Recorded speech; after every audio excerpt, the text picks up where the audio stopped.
sheeko xariira. Beri hore waxaa jiri jiray nin faqiir ah oo aad faqiir u ah. Ninkan waxa ku dhacay jacayl. Waxa uu jeclaaday inan uu boqor ku dhalay. Haddii aad ka mid tahay daawadayaasha ku xidhan channelka, soo dhowow mar kale. Haddii aad ku cusub tahayna, fadlan nagu soo biir adigoo taabanaya like, subscribe, jalaskana furanaya. Hana hilmaamin inaad saaxiibada la wadaagto. Maalin maalmaha ka mid ah, isaga oo fadhiya xeebta badda, ayuu arkay kalluun yar oo badda ka soo baxay oo boodboodaya oo naftu ka sii baxayso. Ninkan faqiirka ahi uu gaajoonayay. Naftiisu waxa ay ku tiri, kalluunkan yar karso oo cun. Laakiin waxa uu ahaa qof naxariis badan oo inta uu qaaday kalluunkii ayuu ku celiyay baddii. Isaga oo sidii uu gaajoonaya ayuu iskaga yimid baddii. Markii uu waddada ku soo jiray ayuu arkay shimbir ay qodaxi ka mudday baadka oo aan duuli karayn. Naftiisu waxa ay ku tiri, shimbirtan yar karso oo cun. Laakiin inta uu qodaxdii ka saaray ayuu cirka u tuuray shimbirtii, kadibna way duushay. Isaga oo jidka ku soo jira ayuu arkay quraanjo ooman oo biyo u baahan.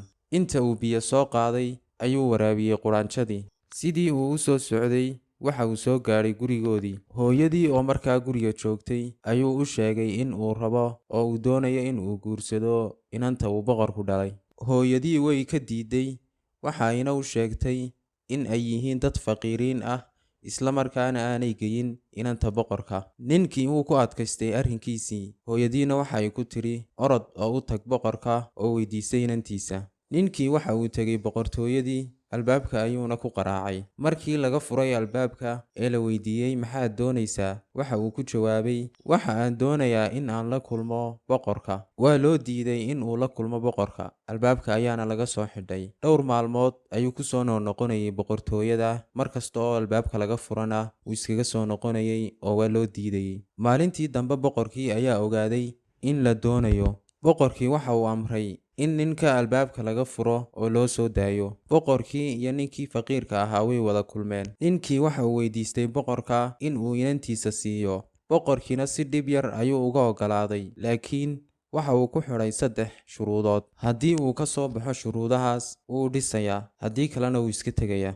Shardigii koowaad ayuu boqorku u sheegay oo ahaa in uu kala saaro sonkor iyo ciid. Boqorku waxa uu soo qaaday gadbad sonkor ah, markaasuu dhulka ku daadiyey. Ninkan waxa laga rabaa in uu kala saaro sonkorta iyo ciidda. Ninkii isaga oo yaaban oo garan la si uu u kala guro ayay quraanjo goobta timid. Quraanjadii waxa ay mid u kala saartay sonkortii iyo ciiddii. Boqorkii uu yaabay. Waxa uu u qaadan waayey in uu kala guray sonkortii iyo ciiddii. Waxa la gaadhay shardigii labaad. Boqorkii waxa uu kaxeeyey ninkii faqiirka ahaa. Waxa ay raaceen doon. Markii ay marayeen badda bartamaheeda ayuu boqorkii fargalkii uu xidhnaa iska saaray, waxaanuu ku dhex tuuray badda dhexdeeda. Kadibna waxa uu ku yidhi ninkii faqiirka ahaa, soo qabo fargalkayga. Ninkii oo yaaban oo garan la' wax uu sameeyo, ilaan dabaalna ma garanaye, ayuu waxa uu arkay uun kalluun badda dul sabaynaya oo sita fargalkii. Ninkii faqiirka ahaa fargalkii ayuu ka qaatay kalluunkii, kadibna waxa uu dhiibay boqorkii. Boqorkii weli uu yaaban yahay.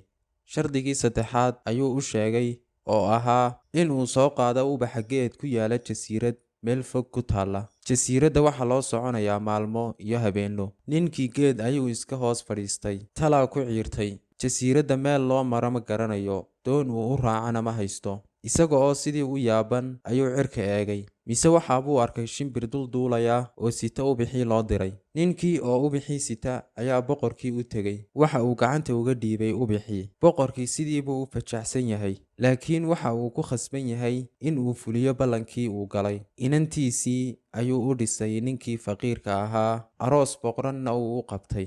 Haddii aad isweydiinayso sidee bay u dhaceen waxaan oo dhacdooyin ah, sidee buu ninkani uga soo baxay waxaas oo shuruud ah oo sidaas oo dhan u adkaa? Quraanjadii sonkorta iyo ciidda kala saartay waxa ay ahayd quraanjadii uu waraabiyey. Kalluunkii fargalka soo qaadayna waxa uu ahaa kalluunkii uu badbaadiyey. Shimbirtii ubaxa soo qaadayna waxa ay ahayd shimbirtii uu qodaxda ka saaray.